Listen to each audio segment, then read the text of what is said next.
Alors, je vais aller très vite sur ça, je vais essayer d'accélérer. Encore une fois, pour les personnes qui ne me connaissent pas, c'est une vieille maison d'Auxonne, puisqu'on a été créé au Royaume-Uni en 1870, et depuis 1925 en France. Alors 1925, je parle de nos 30 ans et je parle de 1925 parce que pendant très longtemps, pour ceux qui sont dans ce métier depuis très longtemps, nous nous ont connus, on était une agence d'abonnement, et en 99, on a revendu cette activité pour ce qui est devenu un peu plus tard Usco. Mais voilà, depuis 1985, donc depuis 30 ans maintenant, on fait ce service de fournir donc, aux bibliothèques, mais pas que, aussi aux écoles de commerce et aux institutions privées françaises, des ouvrages papier anglais qui viennent nous ont fait aller sur cette la voie du livre français, mais pas que, puisqu'on dit aussi du livre anglais, pardon, et on fait du livre français, allemand, espagnol, je vais vous en parler. Donc nos clients principaux, les bibliothèques universitaires, les centres de recherche, les grandes écoles et les écoles de commerce. Et depuis 2007, on a lancé notre plateforme numérique Dosonera. C'est une plateforme dédiée aux bibliothèques de près. Je vais vous en parler un peu plus tard, donc je n'insiste pas là. Mais elle est vraiment particulière et vraiment destinée aux bibliothèques. 400 000 books chez 1200 éditeurs mondialement. Donc on a été racheté en 2009 par le groupe Connect Group, je vous présente un slide juste après. 2014 a été pour nous le décollage entre guillemets, du contenu français sur Dosonera. Et enfin, en fait, nos 30 ans, je pense que vous allez comprendre. En quelques mots, voilà, parce que j'aime bien sachez qui nous sommes. Donc, mon groupe qui est présent dans le terme Connect Group et fait partie de la division livre. Certains connaissent Bertrams, certains peut-être connaissent Wordery, qui est un petit site de vente en ligne de livres, tout petit concurrent d'Amazon, mais qui monte bien, il est très simple et il ne vend que des livres. Et vous avez Erasmus pour ceux qui connaissent. Je ne dis pas plus, si vous voulez avoir un peu plus de précision, venez nous voir. Donc là, voilà, depuis ce rachat, et beaucoup de nos clients s'en sont rendus compte, voilà, les livres arrivent beaucoup plus vite puisque voilà, les livres sont dorénavant beaucoup plus en stock qu'ils n'ont pu l'être, puisque l'entrepôt de Rochdale, qui était l'ex-Dawson, UK, n'avait pas cette possibilité, n'était pas aussi gros. Donc voilà, donc, on fournit des livres anglais encore plus vite qu'avant, mais depuis 2011, pour la petite histoire, je me suis permis de mettre l'entrepôt de Massy, ça n'a rien à voir, c'est 120 mètres carrés, c'est 144 000 unités manipulées par an seulement, comparé à ceux d'avant. On a très peu de livres en stock, puisque effectivement nous allons demander aux éditeurs de livres ce que vous nous commandez. Par contre, un peu de la même façon, les livres en français arrivent quasiment aussi vite que les livres anglais, parfois les livres anglais arrivent plus vite, mais ça c'est une autre histoire. J'aime bien mettre en avant les hommes, parce qu'avec un grand H, je pense que c'est ce qui fait la force d'une société. Voilà, donc je vous présente, pour ceux qui ne connaissent pas, Ravine, qui est là depuis de nombreuses années. Diane, malheureusement, n'est pas là. Vous allez pouvoir rencontrer aussi Florence dans l'équipe, et Fabrice, qui est un portable qui va arriver. Donc c'est le service client qui va s'occuper du quotidien, on va dire. Là, vous avez Amandine, elle va intervenir ce matin, s'occupe du contenu français, donc plus sur le numérique. Claire, qui répond aux appels d'offres et qui est là pour nous aider par exemple. Vous avez tombé probablement sur elle quand vous appelez le standard de Dawson. Karine, qui s'occupe du sud de la France et de la Suisse. Mais normalement vous auriez dû la croiser. Et Estelle, qui s'occupe de Paris, du nord de la France et de la Belgique. Si vous avez des questions sur la formation, sur des questions un peu plus, ou avoir envie de rencontrer quelqu'un chez vous, voilà, c'est probablement une de ces personnes qui viendra avec moi. Au service expédition, Alexandre par exemple fait les colis, on en fait tous régulièrement, surtout en fin d'année, mais Alexandre s'occupe principalement des colis. Isabelle est la responsable de l'entrepôt qui fait les entrées et les sorties, et Marine qui va facturer, c'est nous qui sort les factures. Et la comptabilité, enfin, vous avez Caroline qui s'occupe de la comptabilité, Sylvie et Mireille, plus fournisseur pour Sylvie et la comptabilité client pour Mireille. Voilà, ça c'était mon équipe. Dawson France en quelques chiffres, mais sincèrement, je vous ai quasiment tout dit déjà. Juste, je vais rajouter que voilà, depuis 2007, on a ouvert environ 120 plateformes en France. Le chiffre bouge peu en ce moment, puisqu'il y a des regroupements, c'est-à-dire qu'il y avait avant 3 plateformes, et les gens ont décidé de regrouper en une seule plateforme. Donc, mais on reste sur ce chiffre. Sachez qu'il y en a 1200 dans le monde. Amandine reviendra sur le fait qu'on distribue aujourd'hui, ou en tout cas des livres sont lus quasiment partout dans le monde sur Dosonera. Et je résume voilà, mon activité comme ça. 60% sont des livres anglais, encore une fois c'est notre génétique qui veut ça, mais on fait aussi du français et toutes les langues, j'aurais tendance à dire. Et voilà, on fait maintenant 7% des boucles en 2014, donc vous n'avez pas compris dans ce chiffre-là, mais c'est en train d'augmenter.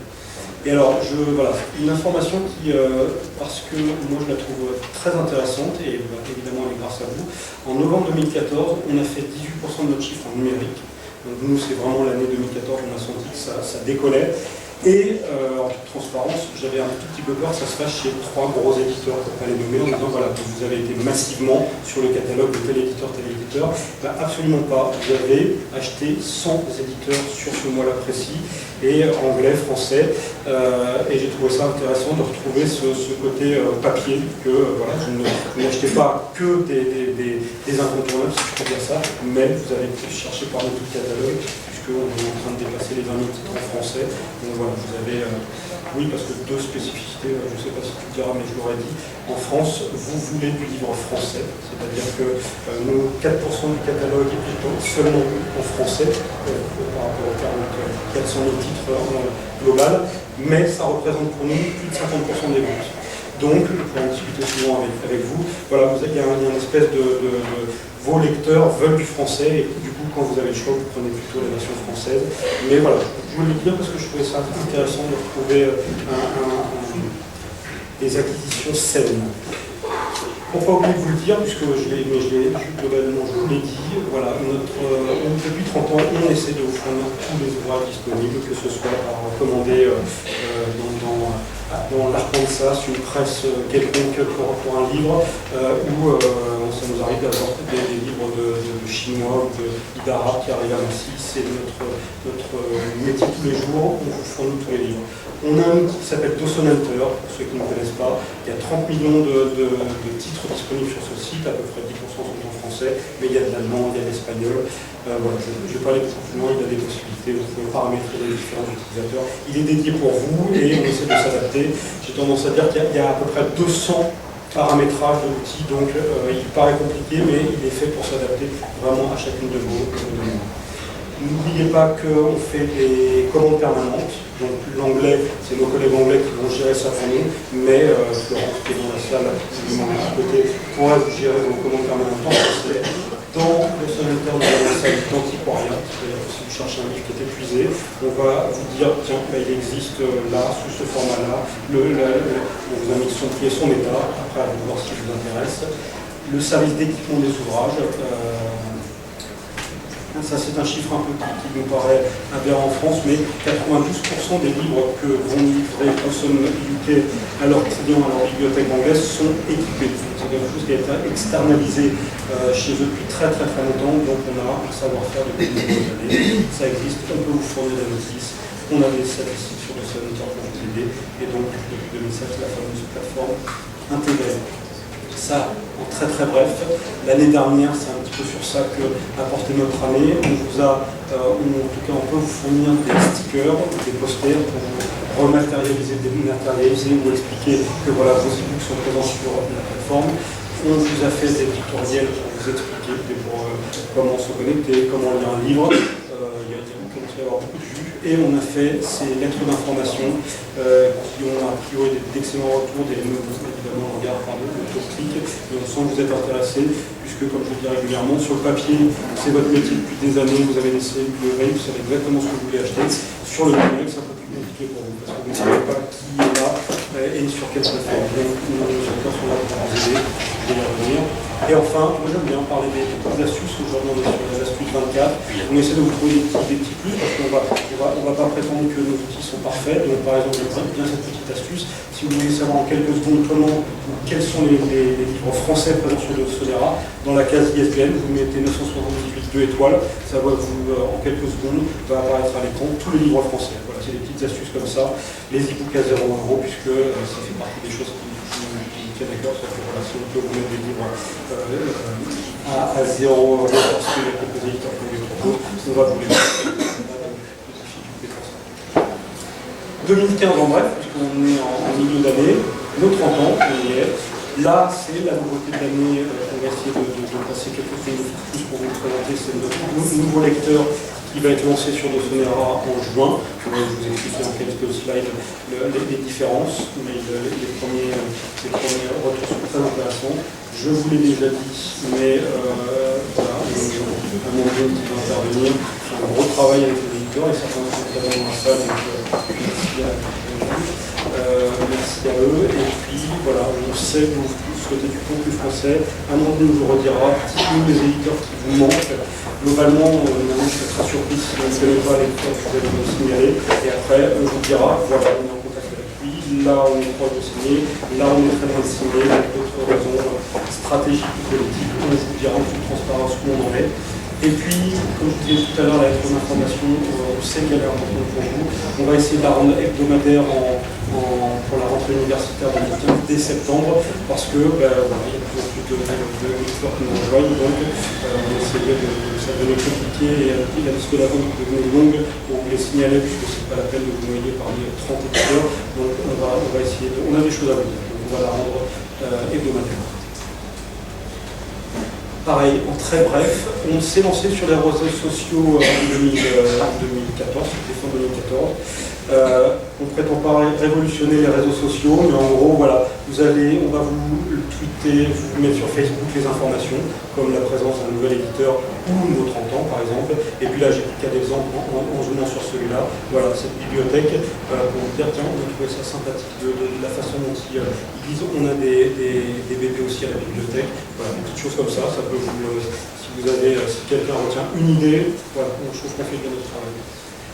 Évidemment, je vous l'ai dit tout à l'heure, on ne prétend pas être parfait. On sait qu'on a des dossiers sur lesquels on doit continuer à s'améliorer. Les reports de Dawson Hunter sont encore trop nombreux et pas assez précis. On les améliore, c'est devenu une priorité pour nos collègues anglais. Les alertes sur profil. Les alertes sur profil sont basées sur la D-Way. Quand vous n'avez pas de D-Way, vous ne remontez pas dans les alertes sur profil. C'est le genre de choses sur lesquelles il faut qu'on travaille. Et Dosonera, on souhaite intégrer les nouveautés plus rapidement, parce que là, par exemple, on a plus de 3000 titres en attente de chargement, mais voilà, le process est un peu trop lourd aujourd'hui, on pense qu'il va s'améliorer très vite. Le moteur de recherche, on a encore des améliorations à apporter, et le nouveau lecteur, mais je vais vous en parler donc. Agrégateur académique mondial, la partie anglaise, la partie française, encore une fois. Alors il y a deux spécificités en France par rapport à Dosonera, mais qui je trouve culturellement s'expliquent. C'est que donc, vous souhaitez des livres français, donc ça représente 50% des acquisitions, et massivement vous les téléchargez, pas vous et vos lecteurs téléchargent l'e-book. C'est-à-dire qu'en moyenne, je crois que si on exclut la France, le téléchargement d'un livre sur Dosonera se fait à 20%. Il est au-dessus de 50% en France. Donc je ne sais pas si c'est le côté livre papier qu'on a, mais voilà, je pense que c'est culturel. Les étudiants veulent aussi télécharger le livre, avoir l'impression qu'ils l'ont avec eux. Puisque, si vous ne savez pas, mais je vais en parler, la possibilité de télécharger le livre, on peut le faire sur Dosonera. J'ai plus de 10 minutes, donc je vais accélérer. Voilà, Dosonera, pour ceux qui ne connaissent pas, c'est vraiment basé sur le modèle d'achat du papier. Vraiment, dès 2003-2004, quand on s'est intéressé au numérique, on s'est dit, voilà, notre métier depuis des décennies, c'est de mettre un livre en bibliothèque sur une étagère, comment on transforme en numérique. Et là, j'ai quasiment toutes les caractéristiques, les options de Dosonera, elles ont un passé, une explication dans le fait que pourquoi 400 crédits, puisque là j'en parle là, le modèle historique est parti. Pourquoi 400 crédits? C'est un étudiant qui prend le livre en bibliothèque le lundi matin à 10h, il part avec 24 heures. Donc voilà, et on se dit si les 365 étudiants le font tous les jours, vous avez 365 crédits. On a monté ce chiffre à 400 pour que vous ayez un chiffre rond, entre guillemets. Et voilà, le modèle par crédit s'explique par ça. C'est un étudiant authentifié, 24 heures, comme si le livre papier était pris sur les étagères tous les jours. Après, depuis maintenant 2 ans, on a lancé un modèle que nous avons demandé à l'éditeur, qui est un modèle par accès, celui-là est encore plus simple à comprendre. Un éditeur qui nous dit c'est 3 accès simultanés. Premier, deuxième, troisième lecteur, ils ont accès au livre. Le quatrième, on va lui dire désolé, le livre n'est pas disponible. Est-ce que tu souhaites te mettre sur une liste d'attente? S'il se met sur la liste d'attente, ce sera le premier qui sera prévenu. Donc, un des 3 premiers étudiants verra le livre. Voilà. Je vous en dis pas plus, je vais vous montrer maintenant quelques copies d'écran, on pourra faire des démonstrations, on pourra venir chez vous expliquer un peu plus en détail, et encore une fois, les bibliothèques vont vous expliquer comment elles font. C'est un site unique avec 3 entrées, une entrée éditeur qui viendra pouvoir regarder ce qui a été téléchargé, ce qui a été vendu, un onglet administrateur sur lequel vous, bibliothèque, vous allez pouvoir paramétrer et regarder votre catalogue, et enfin votre éditeur se connectera par là. Le portail administrateur, il est assez simple comme ça, mais avec quelques onglets. Et là, par exemple, je suis sur l'onglet où vous voyez tous les livres que vous avez acquis. Voilà, vous voyez leurs différents modèles, les crédits qui leur restent, et ainsi de suite. Ça va gérer votre catalogue. Ça, pour vous en parler très vite, c'est votre portail admin. Est-ce que vous, bibliothèque, vous avez envie que vos étudiants puissent vous faire des suggestions d'achat? Non, moi je ne souhaite pas. Il suffit de cliquer sur cette case-là. Voilà. L'option suggestion d'achat, un bouton disparaît de façon totalement naturelle et en temps réel. Est-ce que vous souhaitez faire des locations de la même façon? Vous pouvez limiter la location, vous pouvez limiter le téléchargement. C'est vous qui décidez en temps réel ce que vous souhaitez montrer à vos étudiants. Et le fameux acquisition dirigée par les lecteurs, pour ceux qui connaissent le terme en anglais, c'est PTA, Patron Driven Acquisition, on va vous parler Christine pour HEC. C'est là, et j'explique très simplement, donc voilà, vous avez toute cette boîte, c'est pour paramétrer l'ADL, et si j'ai 30 suggestions d'achat, ou alors, toujours, c'est prévisualisation, et 20 locations. Moi, c'est vous qui décidez les chiffres, ou alors, si j'ai 50 suggestions d'achat, ben voilà, c'est des chiffres qui vous parlent. Qui disent, voilà, si j'ai 50 de mes étudiants qui disent tiens, j'aime bien ce livre, vous devriez l'acheter, ben, l'acquisition se fait de façon automatique. Je vous donne on fait un budget à 2 sommes, qui va se décrémenter, qui va s'arrêter, l'ADL s'arrêtera avec le budget qui est fini. Voilà, vous avez plusieurs paramètres et votre catalogue d'e-book monte naturellement en fonction des choix et des intérêts de vos étudiants. C'est quelque chose d'intéressant. Lecteur et un portail lecteur assez simple. Voilà, des e-books de votre bibliothèque sur lesquels vous allez pouvoir arriver sur les e-books que vous avez acquis. Là, vous avez des classifications de titres par rapport à la fameuse web, des recherches à vos pensées, ces titres se mettent dans ses favoris. Là, et je reprends toujours l'exemple de HEC qui nous a dit tiens, on a fait un sondage auprès de nos étudiants et c'est au sommaire qui a été plébiscité par son côté assez simple. Et là, je vous crée une copie d'écran. Vous voyez, votre étudiant prend facilement l'habitude et rapidement. Ça, c'est un titre non actif, donc il est fermé. Il va avoir 3 options disponibles. Si vous lui avez permis encore une fois de faire cette option, de lire 5 minutes le livre, donc prévisualisation, de vous demander la fameuse location, je ne vais pas l'évoquer, mais je ne vais pas développer aujourd'hui, et la fameuse suggestion d'achat. Celui-là, il va vous donner une raison, dans votre portail administrateur, vous verrez qui vous a fait cette suggestion d'achat et pourquoi, avec la commentaire. Et enfin, sur un titre acquis, vous allez avoir 2 options différentes, puisque le titre est acquis, soit la possibilité de télécharger, soit de lire le livre en ligne. Copier-coller impression, donc là vous voyez le lecteur, le livre là est en mode lecture, en streaming, l'étudiant va pouvoir mettre des notes, il va pouvoir faire copier-coller et mettre de l'impression, faire de l'impression, pardon. Et alors j'ai pris exprès cet exemple de Duno. Duno nous a dit, voilà, moi pour pouvoir imprimer mes livres, c'est pas un problème, donc c'est 20% pour Duno, c'est ce que demandent nos éditeurs actuellement. Par contre, Duno nous a dit, copier-coller, je ne le permets à personne. Donc, on a déconnecté la fonction copier-coller pour Duno, sinon les autres livres, un étudiant authentifié, majoritairement il pourra copier-coller 10% de chaque livre et imprimer 20% de chaque livre. Voilà. Et pareil, là, je prends les 20 secondes, historiquement, on savait de quoi, c'est les fameux 10% de droit d'usage en bibliothèque de pouvoir faire des photocopies sur les livres papier. On l'a transformé en 5% copier-coller, 5% impression, et puis au fil du temps, vous, bibliothécaire, vous avez dit, ça ne me paraît pas suffisant, donc on a monté à 10 et 20%. On est au milieu du guet, ça convient aux éditeurs, ça nous convient, on maintient cette possibilité. Mais là par contre, c'est pour ça que je vous montre Duno, l'éditeur s'il ne souhaite pas, pour une raison qui lui est propre, on va déconnecter cette possibilité. Là, juste pour vous montrer, quand vous, bibliothécaire, vous achetez un e-book, vous voyez exactement ce que vous achetez. Vous avez les liens, vous voyez celui-là c'est un crédit sans crédit, celui-là c'est un modèle par accès, voilà, c'est très clair pour vous. Là, je vais prendre, je Bon, alors je vais être rapide. Juste un petit rappel avant d'attaquer sur le contenu, sur ce qui a été dit. Donc, on vous donne la possibilité de commander en papier et en numérique via un seul outil que vous utilisez pour la plupart d'entre vous, qui est Dosso Hunter, et qui catalogue la totalité de vos livres papier disponibles et de vos livres numériques. On vous propose avec Dossonera des acquisitions pérennes. Ce n'est pas un système d'abonnement. Vous n'allez pas racheter vos ouvrages chaque année. On vous permet de les acheter une fois et vous les avez à un nombre de crédits par an. C'est une plateforme qui est gratuite, pas d'abonnement, pas de frais de maintenance annuel, pas de portail, pas de bouquet, rien de ce qui est proposé potentiellement sur d'autres plateformes. Et on vous propose aussi des statistiques en temps réel pour vous permettre de gérer vos usages. Ça vous permet de voir le nombre de pages qui ont été consultées sur les titres, le nombre de titres qui ont été consultés, et de gérer au mieux vos achats. Vous avez un portail administrateur qui est dédié et que Ludovic vous a montré. Éventuellement, pour ceux qui ne fonctionneraient pas encore avec Dossonera, vous pouvez nous demander de vous le montrer. Je vais vous montrer le portail administrateur tout à l'heure. Alors, modèle technologique, je vais passer très rapidement. On vous permet une disponibilité de l'ouvrage dans la journée. Là, je vais mettre un petit bémol. La disponibilité dans la journée, c'est si l'ouvrage est déjà sur la plateforme. Bien entendu, quand vous nous faites des demandes, ça peut être plus ou moins long en fonction de si on travaille avec l'éditeur, si on a la possibilité d'avoir tous ces ouvrages, voir si on doit signer un contrat avec l'éditeur.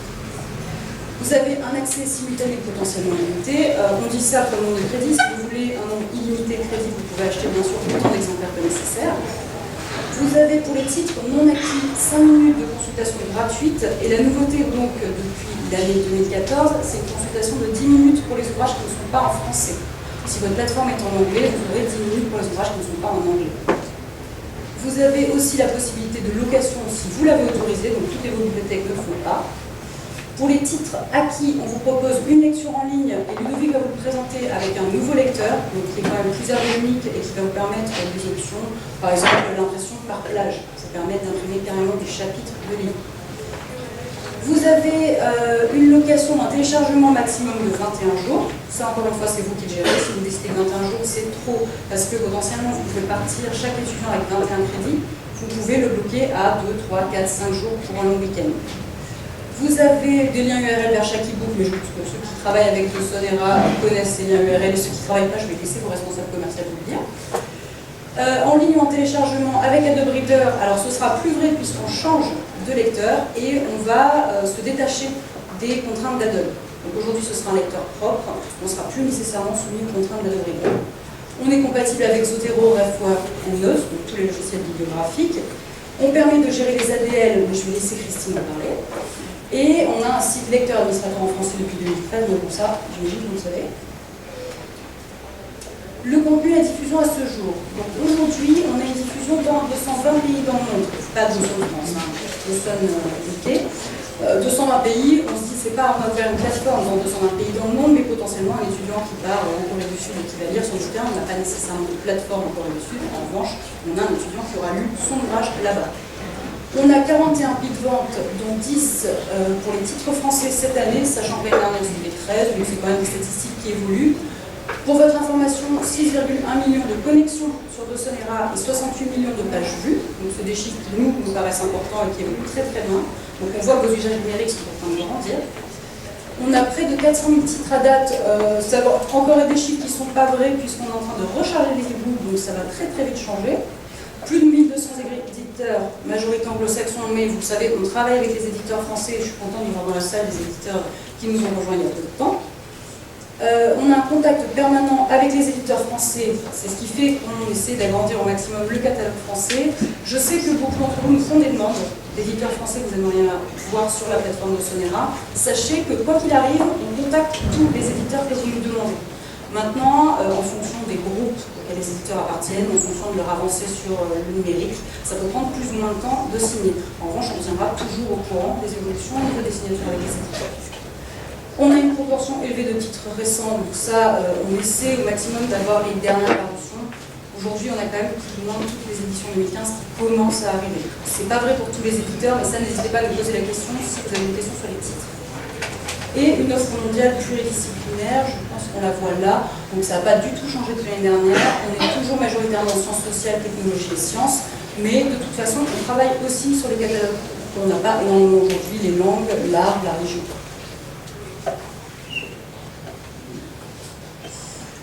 Ensuite, on est Partenaire de l'édition, comme vous l'a dit Ludovic, on est vraiment au milieu du guet, c'est-à-dire qu'en fonction de la personne qu'on va avoir en face, bibliothèque ou éditeur, on va être obligé de défendre l'autre côté. On vous garantit à vous que le lecteur aura accès pérenne au PDF, mais on garantit également à l'éditeur que le lecteur n'aura jamais le PDF.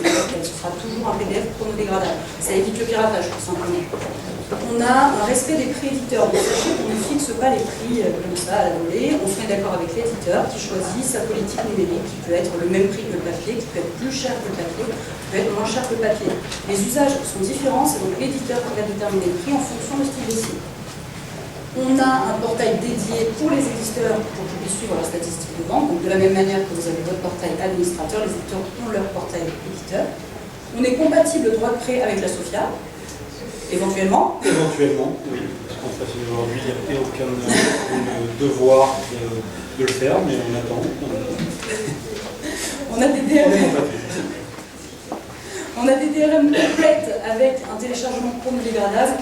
Ça, en revanche, ce n'est pas dépendant véritablement des éditeurs. Les DRM sont imposés par Dawson en fonction de ce qui a été négocié. Donc le pourcentage de copie, le pourcentage d'impression, c'est décidé par l'éditeur, mais c'est nous qui avons les DRM. Et les royalties payées tous les mois, j'imagine que ça ne vous intéresse pas énormément, et c'est un marché mondial pour les éditeurs. Donc aujourd'hui, on essaie aussi de montrer, on essaie de permettre à des éditeurs français qui ne sont pas encore sur le numérique, qui peuvent avoir une diffusion mondiale. Et bon, alors ça c'est une partie des éditeurs présents, mais ne vous embêtez pas, on a refait la liste récemment avec tous les nouveaux éditeurs qui sont rentrés sur la plateforme. Cette liste est disponible dans vos délégués guide avec le pourcentage de copies et d'impression par éditeur. Donc on sait que vous me l'avez demandé, on l'avait enlevé à une période, donc cette fois-ci elle est disponible dans vos sacs. Et je vais prendre vraiment quelques secondes parce que voilà, le nouveau lecteur, il est plus, nous on connaît la partie technique, on voit bien les améliorations, je vous ai cité les plus, ce qui me paraît le plus important pour vous.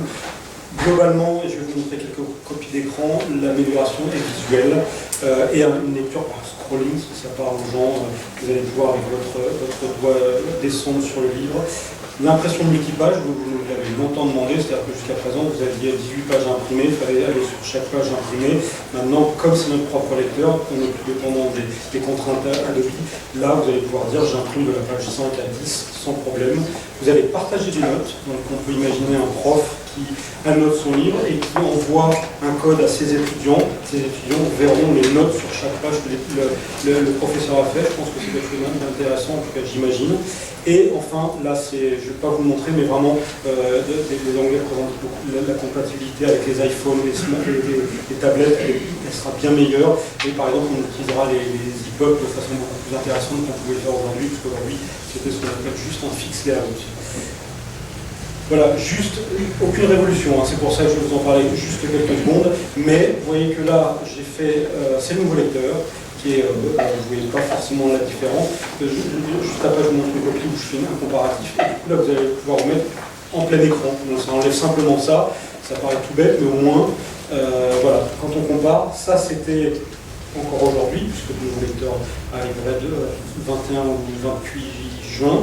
Ça, c'est demain en plein écran. Vous voyez la différence, vous êtes vraiment, vous utilisez toute la partie de votre écran qui est intéressante. Et là, de la même façon, si vous zoomez, si vous envoyez vous enlevez la barre sur le côté, voilà, là vous êtes zoomé sur un Mercator, c'est encore plus intéressant que là. Donc voilà, c'est simplement ça qui est plus intéressant. Et le côté scrolling, c'est qu'avant, il fallait cliquer là pour aller de page en page où il y avait une barre de défilement. Là, il vous suffit de scroller vers le bas pour lire votre livre. Ça paraît beaucoup plus intuitif. Et là, mais on l'a déjà dit, partager des notes, un téléchargement plus explicite. Ça, c'est important, puisque c'est vraiment la France qui l'a demandé. C'était, 50% des livres étaient téléchargés. Mais vos étudiants, on a du mal à leur dire, malgré tout ce qu'on sait, que, attention, si vous téléchargez le livre, vous ne pouvez plus mettre de notes, vous ne pouvez plus copier-coller, vous ne pouvez plus imprimer. Puisque là, pour garantir à l'éditeur qu'il n'y a pas de piratage, on a bloqué ces fonctionnalités-là. Là, on a essayé, alors autant qu'on peut, de dire attention, vous ne pouvez plus, une fois que le livre est téléchargé, vous n'aurez plus accès aux notes et ainsi de suite. Et enfin, là c'était tout bête, mais même si ça marchait, si vous aviez le bon navigateur, la bonne version d'Adobe Reader, vous aviez, quand vous faisiez une recherche, vous aviez les mots qui étaient surlignés. Mais voilà, ça dépendait de votre navigateur d'Adobe. Là, comme c'est notre propre lecteur, ben, ça sera systématique. Vous pourrez voir là où le mot a été surligné. Voilà, j'ai J'ai rattrapé 10 minutes. Est-ce que vous avez des questions sur cette présentation? Encore une fois, on sera là disponible toute la journée et toute l'année pour répondre à vos questions si vous en avez. Je suis prêt à prendre quelques questions si vous en avez.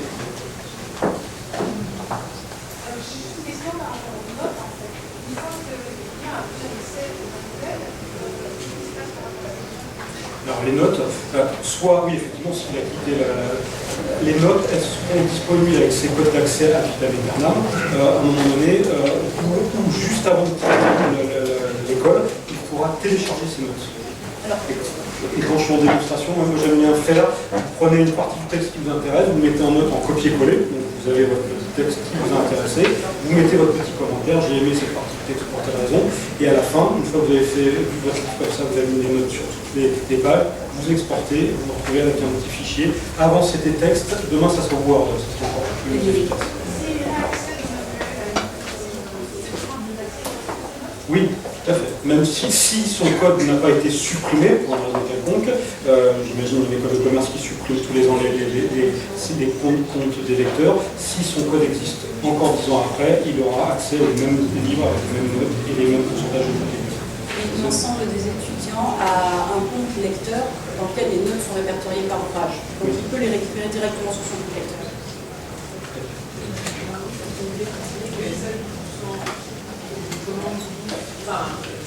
En moyenne, oui.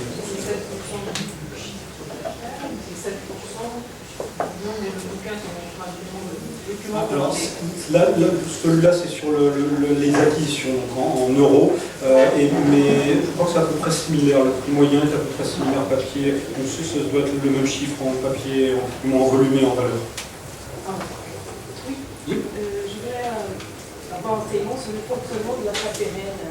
Oui, alors l'achat pérenne, c'est vrai que, encore une fois, comme le livre papier, vous achetiez un livre papier hier, vous le mettiez sur votre étagère, il est à vous. C'est-à-dire qu'à part si vous déchirez, 20 ans après, il est toujours sur votre étagère.